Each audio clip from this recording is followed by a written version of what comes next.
This is your WLAK Daily News Roundup for Lake Air, 107.5 FM and 1260 AM in Amory.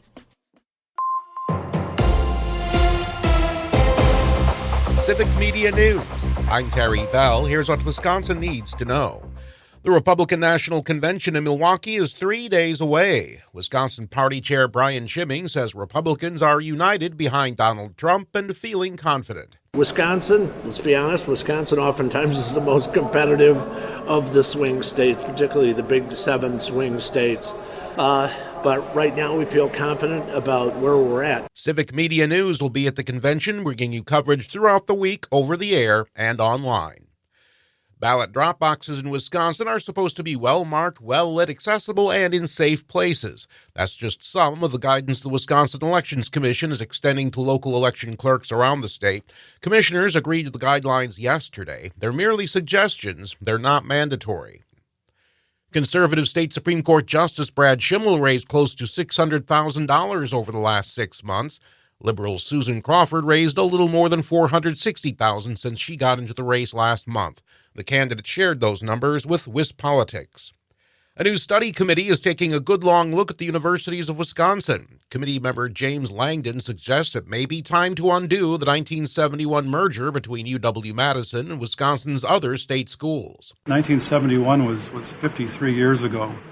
A lot of water has flowed over the dam since then, and conditions have changed. The 18-member panel will spend the next several months talking about declining enrollment, funding levels, and graduation rates. Quick Trip is opening its first distribution center outside La Crosse. Company officials broke ground on a 280,000-square-foot facility in DeForest just north of Madison this week. For now, Quick Trip supplies all its stores from one facility in La Crosse. 400 people will eventually work in DeForest. I'm Terry Bell, Civic Media News. Here's what you need to know closer to home. For WLAK News, I'm James Kelly. Law enforcement authorities held active shooter response training at Cloquet High School on Thursday. According to a Fox 21 report, the training involved local departments as well as the Carleton County Sheriff's Office, Minnesota Department of Natural Resources, and Minnesota State Patrol. Officials say their aim was to make the training scenarios as realistic as possible, with frequent debriefing sessions to provide as much input as possible. More training sessions are scheduled at the high school for next week. The Duluth Kennel Club All-Breed Dog Show is officially underway at the Duluth Entertainment Convention Center. According to a Northern News Now report, the event features over 600 dogs from across the country competing for a spot in the American Kennel Club All-Breed Dog Show. The contest features 7 different groups of dogs, including working, herding, and toy, giving all kinds of dogs their shot at being named Best in Show. The event will run through Sunday with tickets available online. Another new housing project broke ground in Duluth this week. The Duluth HRA's Harbor Highlands project plans to bring 2 phases of housing projects to the area to include more senior, affordable, and mixed housing for residents. According to a WDIO report, when completed, the project will feature 70 housing units for seniors, with an additional 40 units of family housing planned next year. City officials say a lack of affordable housing is one of the most important issues residents of the area have shared with them. The Duluth City Council held its agenda session on Thursday with a heavy focus on new proposed public safety ordinances. The proposed ordinances would make offenses like outdoor camping on city property a misdemeanor charge, causing worry among some that the city doesn't have enough shelter space available for the unhoused population. According to a Northern News Now report, city officials say they would not be enforceable if there's no available shelter space. The council will hold a vote on Monday. Duluth Spirit Lake is officially open to the public for recreational use after years of cleanup and decontamination. According to a Northern News Now report, the Morgan Park waters and surrounding land were the victims of pollution from a steel mill that operated on the land from the early 1900s to the late 1980s. U.S. Steel, the company that operated the mill, began working with the Environmental Protection Agency in 2020 to clean it up. The total cost of the restoration was around $186 million. Union Gospel Mission officials say they've received a great deal of support for their summer weekend food bag program this week. According to a Fox 21 report, a number of local groups and about 20 volunteers joined forces on Wednesday to help fill the bags, which are then delivered to local youth organizations and distributed to area kids who don't have adequate food access on the weekends. Officials say this year's program has already surpassed the nearly 2,000 food bags they distributed last year. The Duluth Airport Authority held a ribbon-cutting ceremony for their new $2.6 million terminal at Sky Harbor Airport on Wednesday. Duluth officials say the Sky Harbor Airport accommodates small land and seaplanes, with over 13,000 flights taking off from the airport each year. The new terminal upgrades the airport to meet all floodplain and accessibility requirements and features a new pilot lounge, updated flight planning room, and an outdoor patio area. Funding was mostly provided by federal and state grants.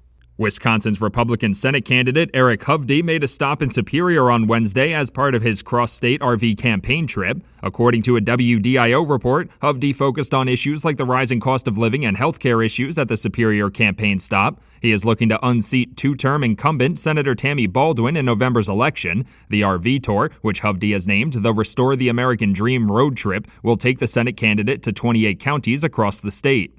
And that's what you need to know. For WLAK News, I'm James Kelly. The Brewers avoid a no-hitter. Hi, I'm Mike Clemens with sports. The Brewers got out of a no-hitter, but they lost to the Pirates yesterday 1-0 in front of 26,000 fans at American Family Field. Christian Yelich went 0 for 4 at the plate and talked about the Pirates' 22-year-old pitcher, Paul Skeens. He's a good pitcher. It's good stuff, and he really did. He just did a good job pitching, honestly. He retired 16 batters in a row. Brewers manager Pat Murphy. Impressive all the way around. Secondary pitches, heater, command, composure. Yeah, I thought he was great. This Paul Skeens, who threw over 100 pitches, could start for the National League team next week at the All-Star Game. College football last night at the ESPY Awards. Nick Saban honored with the Icon Award for his career as a head coach at LSU and Alabama. One thing that would help all of our spirit and all of our society is if we would just change one thing. Instead of coming up to somebody and saying, "How are you today?" why don't you say, "Who did you help today?" With sports, I'm Mike Clemens. On your entertainment beat, I'm Pete Schwaba. Now that Will Smith has a big hit on his hands, he is asking forgiveness from the Academy of Motion Picture Arts and Sciences and to have his membership reinstated. Just 2 years ago, he had another big hit in his hand, and it was Chris Rock's Cheek. Smith accosted Rock in front of millions of viewers when the comedian was the MC at the Academy Awards in 2022. Smith received a 10-year ban from the Academy. The incident happened after Rock made a joke about Smith's wife, Jada Pinkett. Rock has not forgiven Smith, despite Smith's almost too well-crafted apology. Supporters of Smith say he should be forgiven for the assault because he put butts in the seats in the theaters this summer, thanks to the fourth sequel in a decades-old franchise. You know what, Will? You might just have to settle for being a rich, famous guy who still makes movies, but who is not part of the Academy and can't assault future MCs who are half your size. Okay, folks, let's keep that summer movie momentum going. Some really solid films open this weekend, although none of them hugely anticipated blockbusters, as we get a breather after the holiday weekend. If you're looking for a good horror story, check out Longlegs this weekend. The film is certified fresh on Rotten Tomatoes and stars Nicolas Cage. If rom-coms are your thing, check out Fly Me to the Moon, starring Scarlett Johansson and Channing Tatum. Fly Me to the Moon is pulling a 65% on Rotten Tomatoes currently. Will we actually hear the classic song during the film? Fingers crossed. The drama Sing Sing, starring Coleman Domingo, has audiences and critics excited and is pulling very high ratings from both. The film is set in the famous prison and sees Domingo's character find theater during incarceration. That should be enough to get you started. Have a great weekend and have fun at the movies. Pat Sajak took his fortune and left the wheel. Vanna White stayed on to assist new host Ryan Seacrest, but there are rumors they aren't getting along. Is it true? Probably, because White and Seacrest are working overtime doing things like eating dumpling soup in a restaurant together and posing for a canned photo for social media. White is under contract through 2026, but sources say she wants out sooner because she says, quote, "It is just too difficult to do this without Pat," end quote. Turn the letters? There is not good news on the horizon for Kevin Costner. His new Chapter 2 project, Horizon, an American Saga, did not perform well at the box office, or necessarily with critics. As a result, New Line Cinema and Territory Pictures have announced that Chapter 2 will not premiere in theaters as it was scheduled to do on August 16th. Instead, studios say the film can be ordered on demand July 16th and will drop on Max in the near future. For more showbiz fun, tune in to Nightlight with me, Pete Schwaba, weeknights from 7 to 9 p.m. on the Civic Media Radio Network. It is going to be mostly sunny today with a high of 85 this afternoon. The wind out of the south at 5 to 15. Tonight, clear, 65 tomorrow, partly cloudy, warm and humid with scattered thunderstorms. Our high tomorrow, 88 with a heat index near 95. I'm meteorologist Sean Cable. Currently, it's 71. That's your WLAK Daily News Roundup from Civic Media. Subscribe to this podcast on Spotify, Apple, or wherever you find your podcasts. Find more news at lakeair.radio.